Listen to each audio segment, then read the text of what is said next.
world involving ancient civilizations that just defy anything we would have thought is possible. For example, with the Great Pyramid of Egypt, we still don't know how they constructed it. We have no idea how they hauled stones weighing as much as 80 tons from the Aswan quarry 500 miles away and then lifted and stacked them some 300 feet above the ground. There's other sites in Baalbek with the trilithon stones that are 900 tons apiece that were moved a half mile and then lifted and stacked 30 feet above the ground.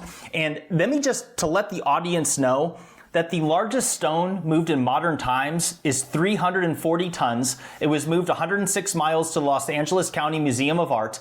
And what I'm trying to say here is that the ancients moved stones that were literally 3 times as heavy. In fact, the Egyptians moved the 1,000-ton Ramesseum statue 170 miles. It is completely inexplicable. So to go back to your point, which is that how did they do this with alleged primitive methods? There's no known Egyptian barge that could have ferried even a fraction of that weight. And the academics claim that, things were moved with primitive methods, which has since been debunked, such as rolling them on tree logs and other nonsense. So basically what I'm trying to tell you here is that any grown adult that revisits the topic of ancient history quickly sees that there is a complete missing chapter of ancient history, such as what Graham Hancock has long said, that there is strong evidence that humans were doing things that were just mind-blowing thousands of years ago, and something happened on Earth to get us to forget this. Yes, it's like, I think, does everybody, even scientific people and conspiracy theorists, do they all agree that there was a flood? I think we've all agreed on that, right, Jimmy? Or is that still debated that there was once a great flood at some point? So this is an interesting thing. So just so people know, there's 500 legends across 5 continents around the world discussing that there was a flood that wiped out humanity. Now, scientists and academics will say, no, this is not possible, and they'll go on to say that it's physically impossible for the Himalayas or the Peruvian Andes to have been covered with water. But here's what we do know scientifically, is that there was something called the Younger Dryas Climate Catastrophe that existed between 12,800 years ago and 11,600 years ago. And in that time, there was a sudden and rapid rise in global sea levels of approximately 420 feet. And now scientists will debate on how quickly or how long it took for that to happen. But the reality is that when we consider that almost half of humanity lives on or near a coastline today, and that they believe that percentage would have been even higher in ancient times because of the abundance in resources and ability to travel up and down the coasts, that if there was a sudden rise in sea levels of hundreds of feet in a short period of time, that would have been apocalyptic. That would have literally reset countless civilizations that would have been wiped out. I mean, to put this in perspective, we all remember the terrible Indonesian or Filipino tsunami that happened in 2004, killed 300,000 people. That was 30 feet. Just 30 feet. So imagine if there was something hundreds of feet. It would have been game over. So the reality is that, yes, there is scientific evidence that corroborates a flood. The only thing that's debated is that the academics will say, well, it wasn't that extreme. It didn't cover the entire planet. And I'm here to tell you, it didn't have to cover the entire planet in order for it to create legends across all the continents saying that, hey, something incredibly bad happened to our ancestors that caused it to be wiped out.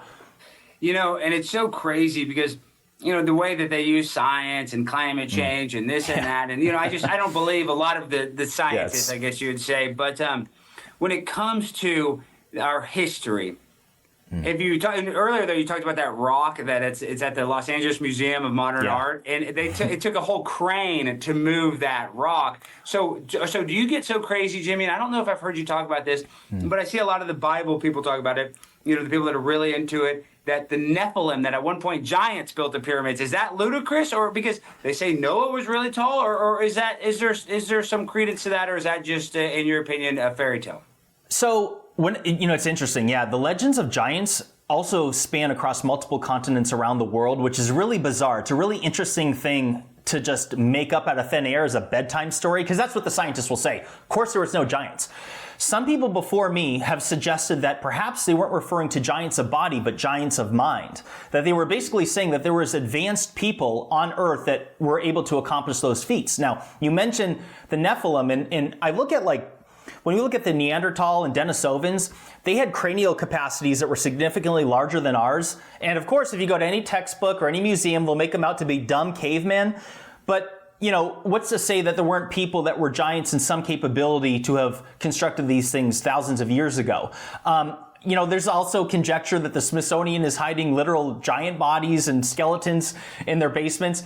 I have no proof of that. I have no, you know what I mean? Like, President Trump should release and open up the Smithsonian archives. There are like at least 6 Smithsonian archives in every museum that they have across the United States. And many of the things in there have been boxed up for literally over 100 years. Nobody has access to them other than people within their little clique.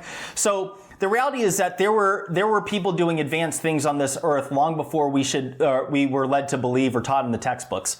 So it's literally like Indiana Jones, they find the Ark of the Covenant and they just put it in a crappy box and just put it in the back of the Smithsonian. No, I'm gonna actually tell that to Laura Trump. Luckily, she's very nice to me. I'm gonna say, listen, we need to go and get Jimmy Corsetti to get in there and inspect all that junk. Well, not junk, but all that stuff that's at the Smithsonian. I'm so fly, I'm aligned with the planes. My grind so refined, I got no time for no games.